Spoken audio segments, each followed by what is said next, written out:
있고요. 자, 그러면 3D 프린터란 뭐냐 이거죠. 3D 프린터. 아까 뭐 RP라는 말이 원래는 처음으로 나왔었습니다. RP 쾌속 조인기. 쾌속 조인기를 쓰고 있고요. 지금은 뭐 FDM, FFF 방식, 뭐 SL, DLP, 그다음에 MSLA, 뭐 그다음 여러 가지 방식이 있는데 지금 좀 설명을 드리려고 하는 것들은 FDM 방식, 필라멘트를 이용한 어떠한 그러한 방식의 3D 프린트만 조금 설명을 드리도록 하겠습니다. 우리가 한 층 한 층 적층을 해서 올라간다고 생각하십니다. 벽돌을 우리가 벽을 쌓을 때 벽을 쭉 바닥부터 이렇게 한 층 한 층 위로 쌓아 올리셔야 되죠. 근데 갑자기 쌓다가 옆을 쏘면 어찌 됩니까? 아무것도 없는 허공에 쏘면 어찌 돼요? 쌓을 수가 없죠. 그래서 3D 프린터는 적층의 방식입니다. 한 층 한 층 한 층 쌓아서 우리가 원하는 데까지를 만드는 거라 이야기를 할 수 있고요. 3D 프린터 특히 FDM 방식의 원리는 엄청나게 간단합니다. 여기 필라멘트가 있고요. 그 다음 여기 보시면 한쪽에는 톱니가 되어 있고 한쪽에는 그냥 롤러가 되어 있습니다. 그래서 요 안쪽으로 이렇게 회전이 돼요. 이렇게 회전이 되게 되면 필라멘트를 넣게 되면 밑으로 쭉 내려가는 구조로 되어 있습니다. 이렇게 밑으로 쭉 내려가는데 요 밑에 보면 빨간 게 있죠. 빨간 거는 열을 가한 블럭입니다. 열을 가함. 우리가 플라스틱에 열을 가하면 어찌 되겠습니까? 녹죠. 녹는 거예요. 그래서 원래 이 필라멘트 굵기가 보통 한 파이가 1.75mm 정도가 됩니다. 1.75mm 짜리 파이를 이렇게 밑으로 쭉 늘어 놓고요. 뜨거운 블럭을 만나게 하는 거죠. 뜨거운 블럭을 만나게 해서 녹이고요. 그 다음에 위에서 계속 압을 하니까 밑으로 쭉쭉 녹은 액이 밑으로 내려가겠죠. 이때 나오는 토출구에서 나오는 양을 갖다가 0.4mm 정도 나오게끔 만듭니다. 0.4mm. 0.4mm는 어느 정도 되냐면 여러분들 샤프심이 0.5죠. 0.5보다 가는 실처럼 나오는 걸 쌓아놔서 만드는 방법을 우리가 3D 프린터 FDM 방식이라고 합니다. 그럼 이 아이디어는 어디서 가져왔느냐? 이 아이디어는 어디서 가져왔겠습니까? 이게 최초의 3D 프린터는 아닙니다. 이거보다 최초의 3D 프린터는 다른 방식이고요. 요거는 미국에 있는 한 평범한 아빠가 글루건의 방식을 이용한 겁니다. 글루건. 이러한 글루건 다 아시죠? 뒤에 심을 넣고요. 그 다음 요게 앞에 만지지 마라 그러죠. 왜 그렇습니까? 뜨거우니까. 그 다음에 방아쇠를 잠기죠. 그럼 요거 안쪽으로 계속 밀어 넣습니다. 그 다음 뜨거워지는 다니까 이 글루건이 녹아서 얇은 실처럼 나오게 되는 거예요. 너무 얇지는 않지만 실처럼 나오게 돼요. 그 다음에 나온과 동시에 어떻게 됩니까? 온도가 식기 때문에 바로 굳어가려는 그러한 성질을 이용하는 게 글루건인데 보통 접착용으로 많이 쓰는데 미국에는 한 아빠가 이러한 원리를 보고 딸의 장난감을 만들어 주다가 발명이 된 게 3D 프린터입니다. 자, 옆에 제가 이렇게 사진을 몇 가지 해놨습니다. 우리 저 경남대학교에 있는 한 학생이 이렇게 만든 겁니다. 요게 뭐 초가집입니다. 초가집. 초가집 여기에 보시면 요거 다 3D 프린터로 3D펜으로 만든 거예요. 요것도 마찬가지 물레방아도 그렇고요. 판옥선도 그렇고 요게 로고는 아닙니다. 이렇게 만들었고 요것도 다 만들 수 있습니다. 그래서 미국에 있는 한 평범한 아빠가 딸을 위해서 이렇게 글루건 가지고 이런 장난감을 만들어 주다가 어떤 문제가 생겼을까요? 힘들겠죠. 힘들면 어떻게 합니까? 우리가 조금 더 편안하게 할 수 있는 방법을 찾겠죠. 그럼 어떻겠습니까? 인간을 대신해서 인간에게 이로운 일을 해주는 장치, 우리는 기계라 부르는데 그 아빠는 기계를 생각하게 된 거죠. 그래서 만들어졌던 게 3D 프린터입니다. FDM 방식의 3D 프린터입니다. 그거에 대한 이야기를 조금 더 드릴게요. 자, 그 전에 우리가 요즘에는 3D 프린터가 환경적인 문제 때문에 좀 많이 이슈화가 되고 있습니다. 대부분의 교육용으로 쓰는 거는 PLA를 많이 쓰고 있고요. 간혹 가다가 이제 ABS를 많이 쓰시고 있는데 ABS를 많이 쓰시는 이유는 가공성입니다. 샌딩 절삭 이용해요. 요즘에 PLA도 많이 좋아져서 가공성이 많이 좋아졌는데 만약에 똑같은 모양이 두 개가 있는 거예요. 근데 거기다가 사포로 가지고 문대 보시면 됩니다. 하나는 문댔는데 잘 슥슥 갈리는 느낌이 들면 ABS고요. 뭔가 끈적끈적 붙는 느낌이 들면 PLA입니다. 그러면 소재가 뭐가 좋습니까? ABS가 좋겠죠. 왜? 가공이 잘 되니까. 왜? 형상이 좀 울퉁불퉁하는 거 갈아내야 되는데 안 갈리면 힘들잖아요. 예, 그래서 ABS가 좋을 것 같아요. 그렇지만은 ABS는 화학적인 어떤 물질로 만드는 거고요. 그 다음에 출력 온도가 220도에서 240도, 또 배두가 이게 필요해요. 그 다음에 후빈형이 많이 생깁니다. 어떤 열 수축이 많아서 이렇게 많이 생깁니다. 예, 그래서 실제로 초보자들은 뭐 장비감 잘 돼 있으면 문제였겠지만은 좀 어려운 걸 어떤 조건을 맞춰서 했을 때 ABS는 10개 중에 최소 한 6, 70% 이상은 실패를 합니다. 근데 똑같은 걸 같은 조건을 하게 되면 PLA 같은 경우는 한 8, 90%는 성공을 해야 돼요. 이건 뭐가 좋습니까? PLA가 좋죠. PLA는 실질적으로 감자, 옥수 전분, 사탕, 수소로 만든 친환경 플라스틱입니다. 그래서 실질적으로 미생물에서 분해도 가능하고요. 출력 온도도 나름대로 낮고요. 그 다음에 배드에 또 필요 없이 사용 가능합니다. 자, 그런데 요즘에 이제 환경적인 문제가 되는 게 이 PLA나 ABS가 녹아서 나올 때 약간 화학물질이 나오게 되는데, 그때 인체에 유해한 어떤 그런 물질이 나와서 사람의 인체에 좀 유해하다 이렇게 보시면 됩니다. 그 중에 PLA보다는 훨씬 더 ABS가 좋지가 않고요. 그래서 앞으로는 PLA나 ABS나 아니면 이런 3D 프린터를 쓰실 때는 챔버형 구조가 아마 이제 가야 될 거고, 그다음 환기가 잘 되는 곳, 아니면 직접적인 교육장이 없는 따로 공간을 만들어서 그렇게 할 수 있도록 아마 법적인 조치라고 해야 될까요? 그런 환경적인 구성을 할 수 있도록 주의를 하셔야 될 것 같습니다. 자, 그 다음에 PLA 말고도 요 ABS 말고도 PETG라는 것과 TPU, 플렉시블, 변색, 그다음 파우더 첨가된 이런 다양한 어떤 필라멘트가 종류가 존재를 합니다. 자, 근데 여기서 제가 알려드리고 싶은 거는 이런 어떤 ABS나 PLA에 따라서 조건이 다 다르고요. 그 다음에 필라멘트 회사에 따라서 다 조건이 다릅니다. 필라멘트에 따라 회사 조건이 다르고요. 어떤 거는 우리 집 프린트는 200도에 너무 출력이 잘 되더라. 그렇지만은 A사 필라멘트 그렇지만은 B사는 그렇지 않을 수도 있습니다. 그것도 염려해 두시고요. 또 우리 집에 프린터가 5대가 있는데 이거 하나 테스트해 보니까 A사 필라멘트는 200도 하면 좋더라.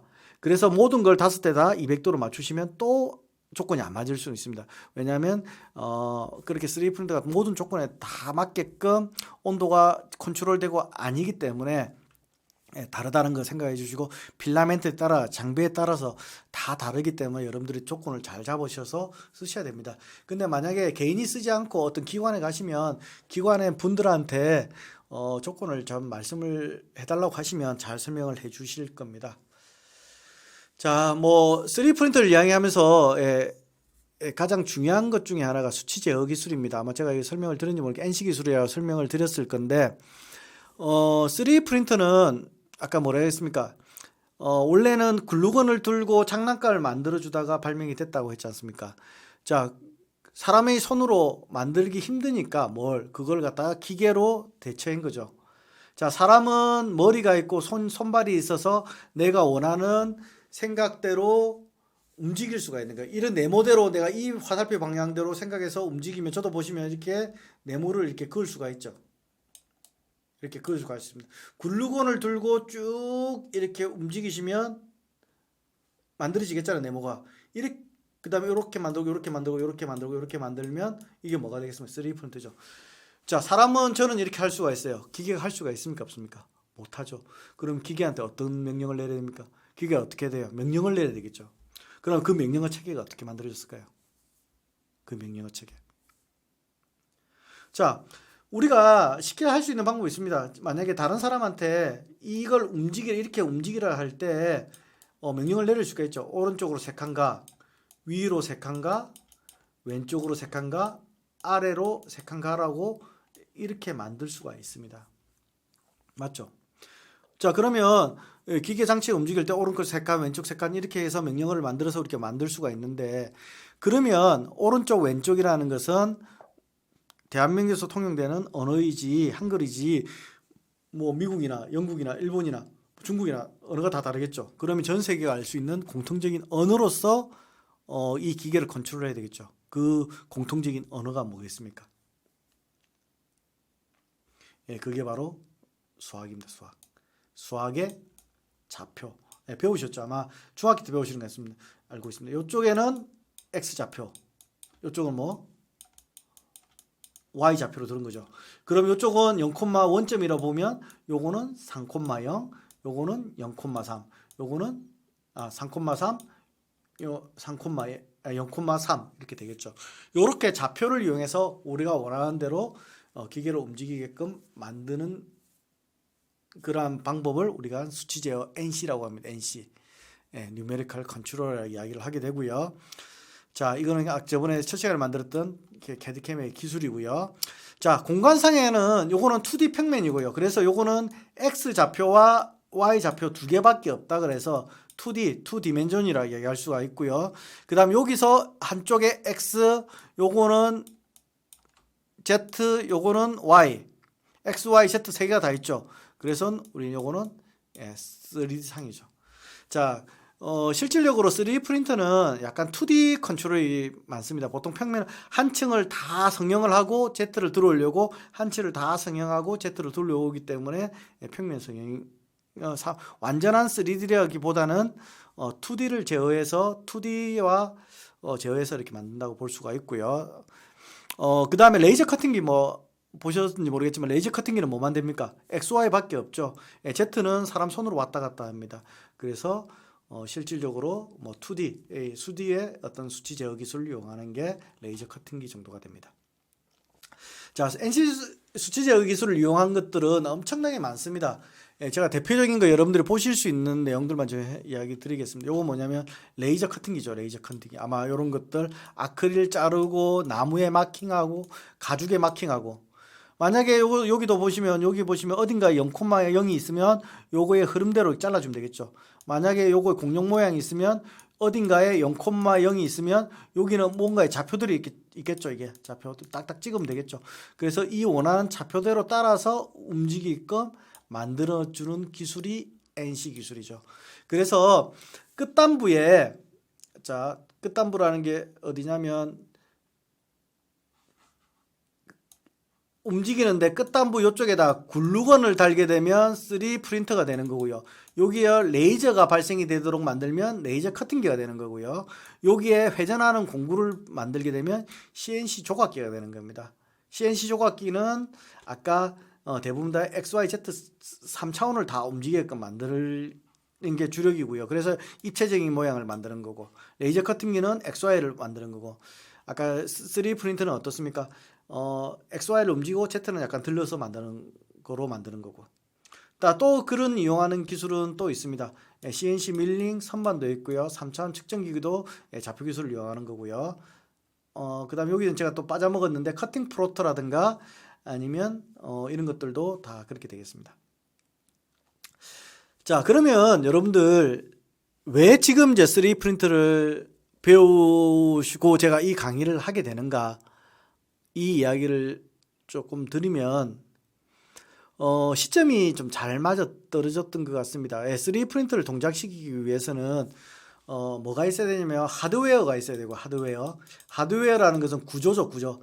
외형을 이루는 구조가 있어야 되고 그 다음에 이걸 컨트롤하는 컨트롤 소프트웨어가 있어야 되고 뭐 이 두 가지죠. 보통 하드웨어하고 소프트웨어라고 하는데 실질적으로 아까 제가 미국에 있었는데 한 평범한 아빠가 그 딸의 글루건을 장난감을 만들어주다가 글루건으로 장난감을 만들어주다가 3D 프린터를 발명을 했는데 그분이 지금 스트라타시스의 스캇 크럼프라는 분입니다. 스트라타시스의 창업자고요. 아까 그 아빠가 딸의 어떤 그 글루건 가지고 3D 글루건 가지고 작품을 만들어주는 시점이 1989년도입니다. 1989년도.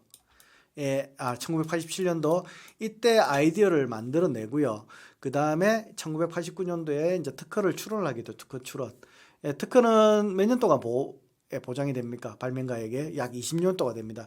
그래서 FDM 글루건 방식의 어떤 특허는 2009년도에 만료가 되고요. 그 전에 뭐 SLA라든가 SLS, 찰리 헐 같은 경우는 이런 특허가 그 전에 뭐 다른 방식입니다. 이거 제가 설명을 안 드렸는데 이런 것도 완성이 되고요. 그래서 아까 하드웨어와 소프트웨어로 구성이 되는데 그 중에 하나가 특허 기술도 만료가 된 겁니다. 그러니까 FDM 방식의 특허 권리가 2009년도에 만료가 되고요. 그 다음에 하드웨어 기술은 2000년대에 들어오면서 값싼 기계 요소들 부품들, 그러니까 이런 유니트별로 부품들을 갖다 엄청나게 싸게 공급이 많이 되는 시점이 오게 된 거예요. 그래서 하드웨어가 이게 있고요. 그 다음에 기계를 움직이기 전에 모터를 컨트롤하고 온도를 컨트롤하고 이런 것들이 필요했는데 그전에는 컨트롤러는 대부분 다 전용 컨트롤러를 쓰거나 아니면 컴퓨터를 이용했는데 아두이노라는 것을 이용하게 된 거죠. 그래서 값싼 아두이노가 보급이 되기 시작했던 거고요. 그 다음에 2005년에 랩랩 프로젝트로 아드리안 보이어 박사가 펌웨어라고 이 3D 프린터를 움직일 수 있는 그 모터를 제어하고 온도를 제어하고 이러한 어떤 소프트웨어적인 것을 랩랩 프로젝트로 만들어서 그걸 갖다가 공개를 시켜버리는 거예요. 공개라는 것은 원래 이 컨트롤을 하려고 하면 기계마다 이 프로그램을 다 짜야 되고 이 보드를 다 짜야 돼서 엄청나게 복잡한 프로그래밍 과정이 필요한데 영국 아드리안 보이어 박사가 이것을 어떻게 했냐, 다 하고 공개를 해서 아무나 쓰게끔 만들어 놓은 거예요. 그래서 어떻습니까? 2010년도 이후부터는 어떻습니까? 특허 기술 만료됐죠. 그 다음에 아두이노 보급 많이 됐죠. 소프트웨어 보급됐죠. 그 다음 뭐 값싼 기계 부품들 막 수입해서 들어오죠. 그 다음에 어떻습니까? 3D 기술이 엄청나게 발전되죠. 3D 모델링 기술이 엄청나게 발전되죠. 그래도 또 설계할 수 있는 사람들이 엄청 많죠. 또 그 다음에 3D 프린터는 어떻습니까? 우리가 편한 걸 갖다가 플라스틱 제품을 갖다가 틀 없이 만들 수가 있죠. 그러다 보니까 이 메이커들 사이에서 엄청나게 곽강을 받기 시작한 거죠. 그래서 어떻게 했습니까? 메이커들이 자기가 만드는 제품을 만들기 위해서 3D 프린터를 개발을 했었고요. 그 개발된 제품을 갖다가 자기만 쓴 게 아니라 주위에서 좀 팔아라 하다 보니까 어떻게 했습니까? 팔기 시작을 했죠. 그래서 우리는 대한민국에서도 2013년도, 14년도, 15년도 이때 엄청나게 3D 프린터를 만든 회사들이 많이 나왔었고요. 많이 보급화되기 시작했었습니다. 그런데 대부분 다 보시면 알겠지만 초기 제품들은 좀 문제가 많았죠. 노즐도 많이 막히고 그러다 보니까 어떻게 됐습니까? AS 하다가 조금 그 회사들은 좀 문을 닫은 데도 많았고요. 지금은 좀 약간 중견기업 이상의 제품, 이제 AS망을 잘 갖추고 중견기업 이상의 어떤 그런 영업망이나 이런 AS망을 갖는 데만 살아남아서 있습니다. 참고로 말씀드렸고요. 3D 프린터를 사용한 제작 과정입니다.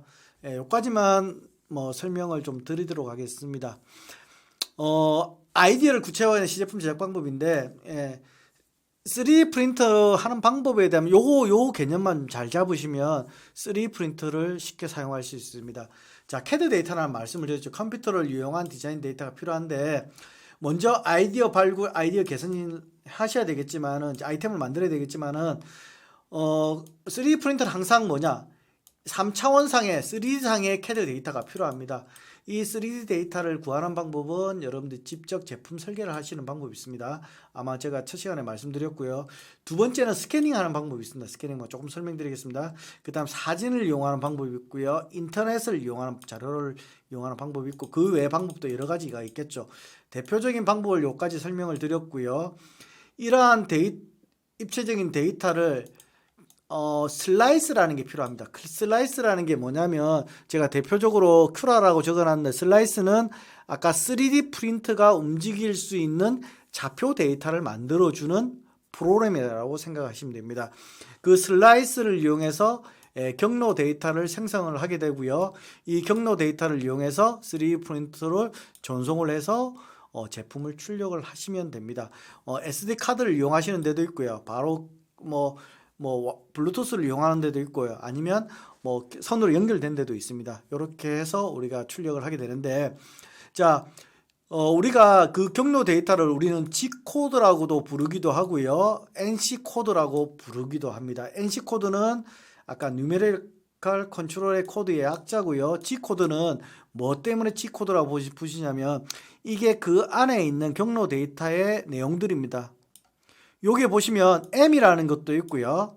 G1, G1, G1, G0 이렇게 쭉 돼 있죠. 앞에가 뭐가 많습니까? G가 많죠. 예, 이동의 명령인데 G가 명령이 많다 보니까 예, G코드라는 명령을 하기도 합니다. 그래서 뭐 경로 데이터, 뭐 가공 데이터, NC 데이터, 뭐 G코드, NC코드 이렇게 이야기를 하는데 이거는 전부 다 수치로 이루어진 겁니다. 자, 여기 보시면 보시면 뭐라고 되어 있습니까? G1, X 얼마, Y 얼마, E0 이거는 익스트루드에 대한 명령들 이렇게 구성되어 있습니다. 자, 이런 것들은 입체적인 형상들을 CAD 데이터를 이렇게 임포트 받아서, 임포트라는 것은 데이터를 불러오게 하는 겁니다. 불러오기를 해서 우리가 원하는 명령어 데이터를 만드는 프로그램을 우리가 슬라이서 프로그램이라고 이야기를 합니다. 뭐 이런 걸 직접적으로 자기가 설계하는 걸 갖다가 이런 것들을 실질적으로 예, 제품 설계라고 합니다. 요거 같은 경우 간단하게 네임택 설계할 수도 있고요. 요런 식으로 디자인을 해서 설계하실 수도 있고, 요런 걸 3D 프린터 출력하고 그 다음에 후광해서 이렇게 만드실 수가 있습니다. 이거 직접 설계한다 그래서 제품 설계하는 거 이걸 이용해서 CAD 데이터를 만드시는 겁니다. 자, 역설계입니다. 요거는 역설계인데 기존에 이런 거 같은 경우는 여기 이제 석상입니다. 석상 같은 경우는 조각가가 조각을 했기 때문에 CAD 데이터가 없죠. 그래서 이런 걸 가지고 스캐닝을 하는 거예요. 형상을 측정을 하는 겁니다. 측정을 해서 이러한 걸 만들게 되고요. 모델링을 이렇게 요거를 이용해서 이렇게 가져오는 겁니다. 100% 가져올 수는 없습니다. 그래서 역설계라 그러는데 역설계를 좀 많이 하셔야 됩니다. 요런 걸 해서 이런 걸 시제품으로 또 출력을 하고 또 요런 걸 우레탄 성형이나 성형을 할 수가 있습니다. 참고로 하시면 됩니다. 요거는 실제 우레탄 성형을 한 거고요. 만약에 요것도 만약에 3D 프린터로 요걸 다 만들면 어떻게 했습니까? 예, 시간이 너무 많이 들겠죠. 그래서 요거는 우레탄 금형을 만들어서 우레탄 성형을 했던 사례입니다.